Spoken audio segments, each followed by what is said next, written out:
This is Janata television and this is the show The View. In The View, we seek views of different personalities in different issues. Every first Sunday of the English calendar, we do The View in English. Today, we have with us Professor of Communication, University of China, Zhang Yanqiu. Welcome. Okay, my pleasure to be here. Ni hao. Ni hao. So, how have been your visit to Nepal? That was really a fascinating experience for me. It's my first visit to this country. How do you like Nepal? I think I really enjoy the culture here, and I enjoy to see women wearing in a very colorful dress, which is really fascinating for me. I really like to learn more. So you can find any similarities between Chinese culture and Nepalese culture? Yeah, there are some similarities, such as the families tend to stay closer, and there are a lot of I think we share a lot of Asian cultures. Mm-hmm. So you are Vice Dean of Faculty of Journalism and Communication at your university, mm-hmm. and you are Director of Africa Communication and Research Center. Mm-hmm. So that means you are looking about the medias in Africa from your... Yes, I'm the Director of the Africa Communication Research Center, which is 5 years old already. And the background is, China, Africa, the cooperation between the two sides is getting to be more and more, important. So we feel it's it's very important for us to establish our center to do further research in this field. Okay, that means China is giving priority to different parts of the world, like Africa and Asia. I don't think we give, priority to certain, continents, but I think China really encourage, the win-win cooperation worldwide, and the Belt and Road Initiative. So we really encourage, the collaboration with all the possible, partnerships. Yeah. So you are over here for the Afro-Asian Film Festival. Yeah, So you are here with some films from China or some Africa? This time I visit the country to attend Nepal African Film Festival, which is organized by the College of Communication, yes. and College of Journalism and Mass Communication, CGMC. And it's totally about African films. And as a researcher of Afro-media, I'm very happy to learn more about it. So you have been learning about Africa. So what did you find similarity about Nepal and Africa? Any similarity there? You mean Nepal and Africa? Africa. Mm-hmm. I see, first of all, even China, we say China, Nepal, and African countries, we are all developing countries. Maybe if you visit Beijing, you will see it's much more developed as a capital city. But if you visit other parts of China, you will find, villages and remote, areas, just like those in Nepal and in African countries. And people are still in, struggling over lives, and the government is trying to help them. I saw we have a lot of similarities in this way. So you are basically involved in media literacy as well. Mm-hmm. So according to you, what is the media literacy? Actually, media literacy, this concept was largely talked about in Britain, in the United States, in Australia, in Canada. So we Chinese researchers started to pay attention to this concept in the early 2000s. And now in China, media literacy, the concept was widely accepted among academics and also educators and also even Chinese government. So media literacy is the literacy to understand the media. It's not only, how to, figure out the meaning of those media content, but also we encourage, average citizens to be media literate about the media ownership, about the media system, and journalistics practice, and to protect the children's, young people's from the negative influence of the media, but also, with the introduction of the new media, the social media. So media literacy, it means how to use the media, yes. in a better way. You mean that these days not only giving the news and journalists, not the only journalists need to understand media, but common people also do need to understand media. You are right. Yes. So media literacy is not only it's the knowledge and skills should be provided to all the people in the society. It's about protectionism, but it's also about empowerment. So, like sometimes the media, like social medias, are used for the purpose of someone that to provoke someone also. So that means the government needs to teach the people of the country to know how this social media should be used for their benefits. Yes, yes. Social media has become more and more influential, and everybody has the access to the new media, those Facebook, Twitters, and but how can they use it in a proper way or a more meaningful way, and at the same time, to protect the privacy and also to empower everybody to benefit from those social media.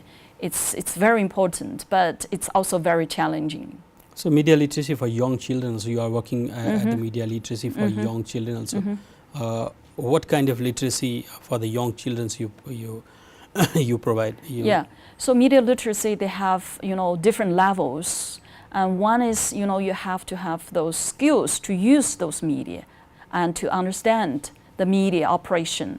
Another is we encourage a student, young people to evaluate. They know how to evaluate the news content, how to judge which content is proper for them to follow.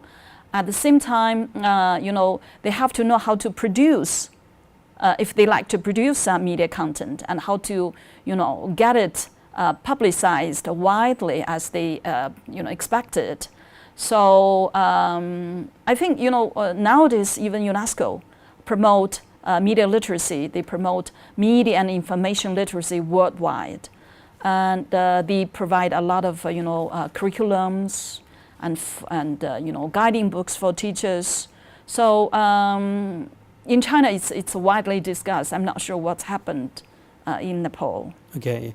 In your short visit this time in Nepal, you may not have got enough chance to know about the media literacy in Nepal. But looking at it in a quick instance, how do you find the position of media literacy in Nepal? How is it? For example, I so far I understand the media system in Nepal is quite different from China. So China, most of the media are government owned, but the media can be very entertaining at the same time. It's also a lot of program is it's very market oriented. So I think, but I learned here, in Nepal, you got a government-owned media, but private media. There are a lot of private medias and media houses. They are quite active, and I think it's all of a sudden as those media users, especially young people, they really need some guidance and even reflections how to figure out those content provide with a different media houses with a different backgrounds. Okay, being in the Communication University of China and working in the media literacy, how do you think China and Nepal could cooperate in media literacy? Media literacy has been a worldwide movement. It's not only towards the young people, children, kids, but also to other group of people in the society, like the senior citizens.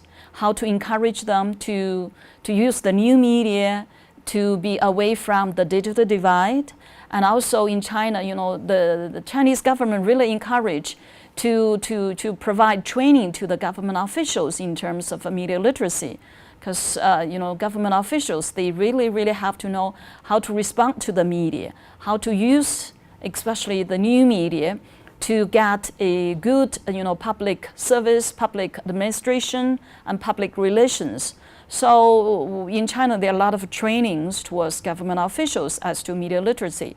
And these days, I also discussed this idea with some of the government officials and media professionals in Nepal. I can tell they show great interest in this field. So there might be some possibility for us to collaborate in such training programs and workshops. Do the Chinese government has this type of plans and future plans? Any plans to go to the other countries and provide the classes of media literacy? I'm not in that position to talk about this, but I know, in recent years, Chinese government really provide a lot of scholarship. Your university, it has been going to outside the country as well. I think Chinese government do provide some scholarships and training programs to other developing countries. If there is such need for developing countries like Nepal to provide media literacy related training or workshops, I think that might be one of the choices for our Chinese government. Okay, like you said, you have provided education for the government officials in China. Maybe Chinese government or university could help Nepalese government officials to go there and learn about the media literacy straight in China. Yeah, I think there's possibility. Because media literacy is a universal movement. It benefits the people and also the government. Yes. Yes. Right now, is your university is doing such things like? Yeah, in my university, we have a master degree programs on media literacy, and also we provide, courses of media literacy, at our university level. And in my university, we have a very well-known training center, which is a Chinese national training center towards government officials over, a media literacy program. So that is a very popular, and there are quite good number of government officials attend those training programs. From around the world or from Asian countries? Now it's most of them from China, but I know they do some programs for international government officials from other countries. So about the media, since we are also being in the media, so do your university have such type of small little courses that media people can go there and have a short-term courses or the media or media literacy? Yes, there are many training courses like this. In your university? Yeah, in my university. Yeah. So maybe what kind of you can? For example, we train the spokesperson how they respond to the media, and we also train those people work for the media houses, and those training are quite common in our university. It's like a daily programs. Okay, basically for the Chinese people, you are doing that thing. Yeah, we do that. Okay, and about China, Nepal. You have been to Nepal and you have China. You said that you have found some cultural similarity also, and like you may have seen some Nepalese film also during this festival you were here. How do you find that the film industry or Nepalese filmmaking has been compared to China? To be honest, I just saw some African films, but no Nepali films. But I really looking forward to watch that. So I really have no idea about it. But, China has some festival like Silk Road International Film Festivals. Yes. Lots of Nepalese film go over there. They are quite supportive of the Nepalese films also. So yes, I think film will be a very important product and channel for us to know each other. Like we have the similarity of the geographical similarity also. Yes. So similar culture and similar films, and the Chinese film industry is quite big, and like Zhang Yimou. We have very good directors. So what do you feel that it can be helpful for Nepalese film industry also to have collaboration with Chinese film industry? I think China is even like 5 or 10 years ago, Chinese domestic film industry cannot compete with the international films like those from the Hollywood, from the United States. But these years, Chinese domestic film industry boom very fast. And the people really enjoy to watch the film produced by our own producers. I think that will be a good experience to be shared with the other developing country. We really need to promote our own culture to build up our own identity, and that will be a sort of a contribution to the world culture. Yeah, like these days Chinese films are doing very good in international alternative world cinema as well. Like I just said, Zhang Yimou and lots of others are there. Yes. So Zhang Yimou it's used to be a very well-known international director. Now we have a more younger film directors. They are quite active and very productive and creative. Yeah, there will be more good films to be shared worldwide. So you have any suggestions for Nepalese media industry or Nepalese communication industry or film industry?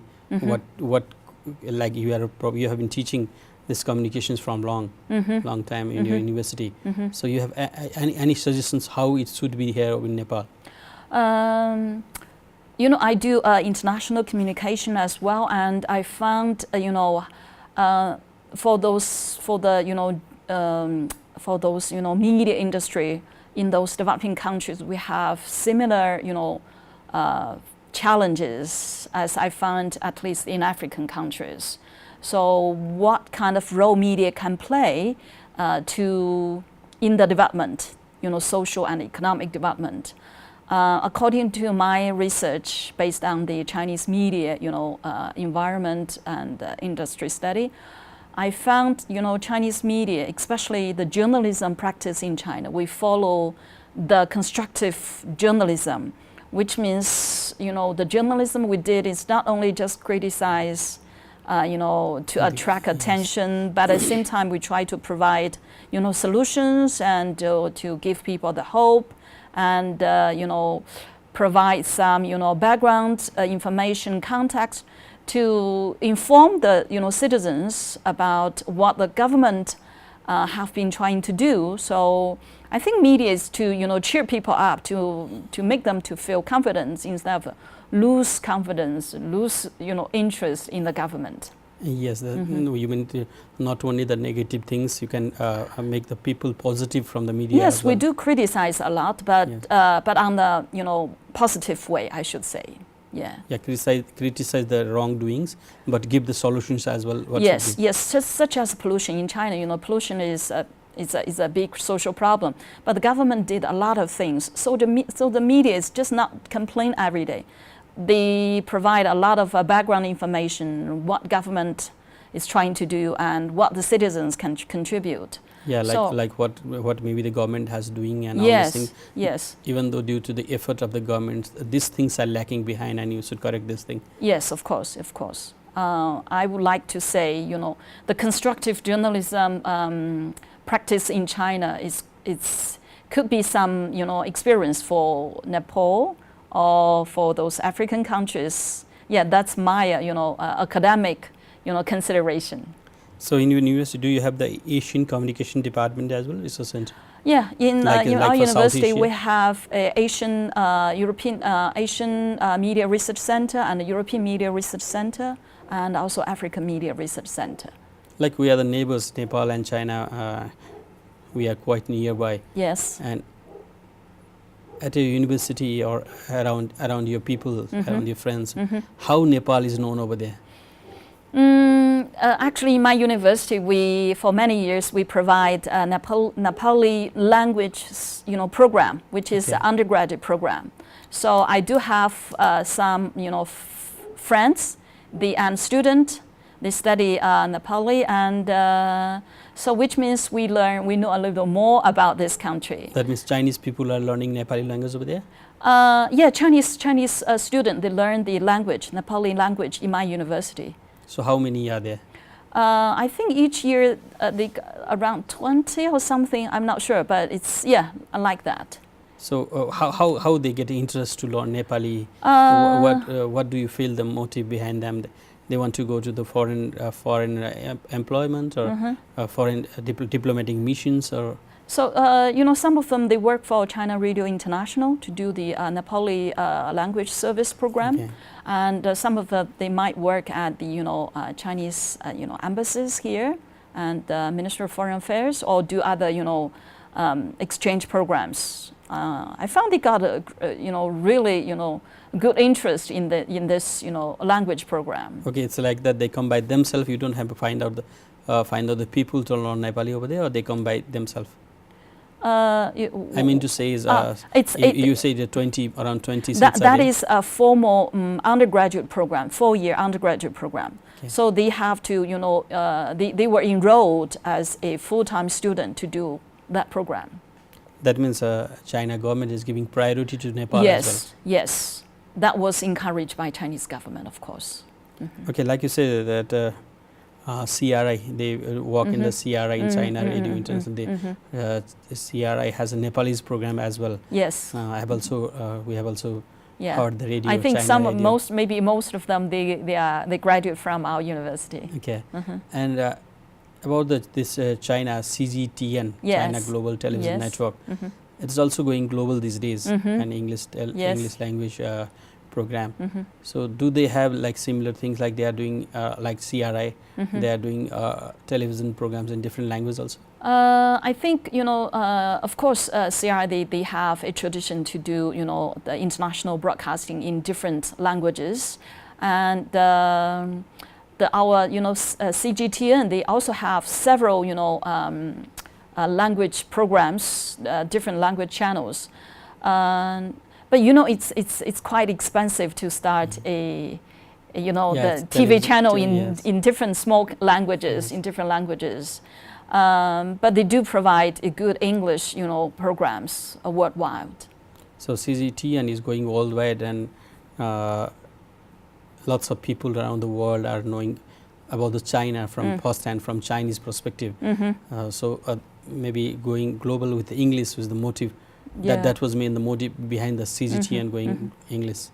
Yeah, English is an international language, and they have CGTN English, CGTN French, CGTN Arabic, and Russia, and they got most of the major languages. Most popular major languages they have. CGTN has a program. Spanish, Portuguese, Okay, so do you have anything specific thing to say to the Nepalese or Nepalese people or Nepalese media people? I really like to say where I'm really looking forward to meeting colleagues here and to do more research collaboratively. And I know it's a holiday here. I wish all the peoples and especially my friend here to enjoy the holiday.